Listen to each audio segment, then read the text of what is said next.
Hey everybody, Sean from Media Assault here, and today I wanted to do something a little bit different with my reviews. I'm actually going to do two reviews in one video, and the reason for me doing that is just because, well, I'm lazy. I just really didn't feel like doing two separate movie videos, review videos, and I figured I would just very easily be able to combine these into one video that I will try to make not super long. The two movies that I watched over the past 2 days are The Perks of Being a Wallflower and 7 Psychopaths. And I'll talk about Perks of Being a Wallflower first. This I really enjoyed. I thought this was an excellent movie. I had seen quite a few reviews of it on YouTube. Many people in the movie community kind of chimed in on it, and kind of a really wide berth of age ranges. So I wasn't sure if I was going to relate to it or not, but I figured I might enjoy it, so my expectations were pretty high. And actually the movie exceeded my expectations. I thought the movie featured some great performances from Logan Lerman and Emma Watson and Ezra Miller as the three main characters. Charlie, who was played by Logan Lerman, is probably the most well portrayed of the three. Emma Watson does a great job, and if you know Emma Watson just from the Harry Potter films, she does a very convincing American accent in this film. And she's really good, and she's a very beautiful woman.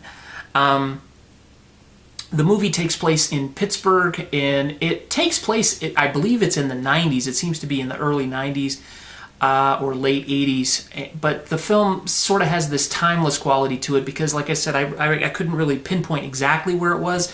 I was just sort of trying to figure out when it was by the music that was included. And that's really the only way, other than some wireless phones that people are using that look like they're relics from the early 90s. Really, the movie doesn't have much to link it to a particular time. But it's a coming-of-age story of this kid, Charlie, and the plot shows him writing letters and explaining. He's writing letters to some unseen person, and I'd never read the book, so I don't know exactly how it's portrayed in the book. But in the movie, it starts off, he's writing these letters to this unseen person, kind of explaining what's going on in his life, and through those letters, he kind of narrates this path from the beginning of his freshman year of high school to the end of his freshman year of high school, and how he starts out friendless and kind of nervous and trying to go in with a confident attitude, but finding out that that's really not helping much. But then he runs into Sam and Patrick, who are played by Emma Watson and Ezra Miller, and they kind of welcome him into this world of the Wallflowers, who are these sort of eccentric but very cool people who are just their own, their selves, basically. They don't really fit into the normal cliched sort of stock characterizations of high school kids, I guess. I really liked the performance from Logan Lerman. I thought he was fantastic. His character is very identifiable, and you can relate with him, especially if you were, like I was, kind of a wallflower in high school. I know that's hard to believe. And I was in high school in the 80s, so this wasn't too far removed from when I was in high school. So I really enjoyed it. I thought it was really good. So if you can find this, and it shouldn't be too hard because it just came out, pick it up, take a chance on it, even if you just rent it. I think you'll enjoy The Perks of Being a Wallflower. The other movie was 7 Psychopaths, and I was particularly interested in this not just because of the cast, which is fantastic, features Colin Farrell and Sam Rockwell, Christopher Walken, and Woody Harrelson, Tom Waits, among others.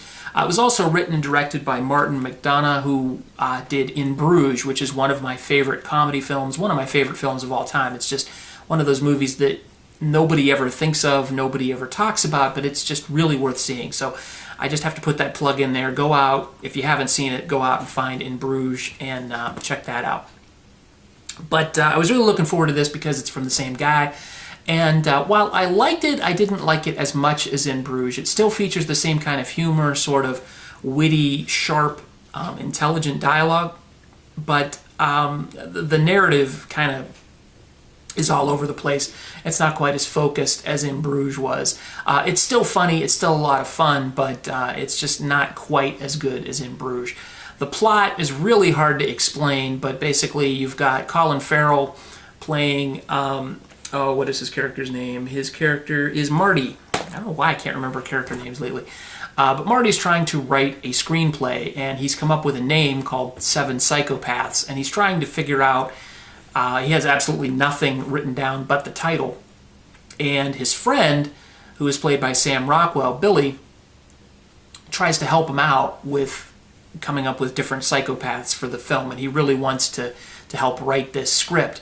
And sort of on the way as they go through this, you learn different things about each of these characters, and one of the things that Billy does is to make extra money. He is in cahoots with the character Hans, played by Christopher Walken, and they kidnap people's dogs from a local dog park and keep them for a couple of days and then return them to the owners for the reward money. They don't do anything to the dogs to hurt them or anything, they just kidnap them and then get the money back. And so Billy and Hans and Marty start working on this script together, and one of the people they steal the dog from happens to be a mob guy played by Woody Harrelson, and he's just off the wall, insane, and he's especially in love with his dog. His dog is the only thing he seems to truly love in the world, but he's batshit crazy, and he comes after the dog. He comes after Billy, Marty, and Hans. And while they're being chased, they're also working on this screenplay, coming up with different psychopaths and different situations that he can include in the script. So it's kind of all over the place, and it has dream sequences and just ideas that are fleshed out in different vignettes and stuff. It's good. It's just really unfocused, but it's funny. It's worth seeing, but it's really hard to recommend. I'd give it a 7 out of 10. I would give Perks of Being a Wallflower a 9 out of 10. Hopefully this sort of condensed review format isn't too terrible. Tell me if you like it. If not, tell me how I might improve it, or if you just want me to concentrate on one movie per video. So that's it for this video. Two quick reviews of two pretty decent movies. One good, one very, very, very good. So there you go. That's my review of Perks of Being a Wallflower and 7 Psychopaths. As always, feel free to rate the video, comment below if you'd like to hear from me, and subscribe if you haven't done so already. Thanks again for watching, everybody, and take it easy.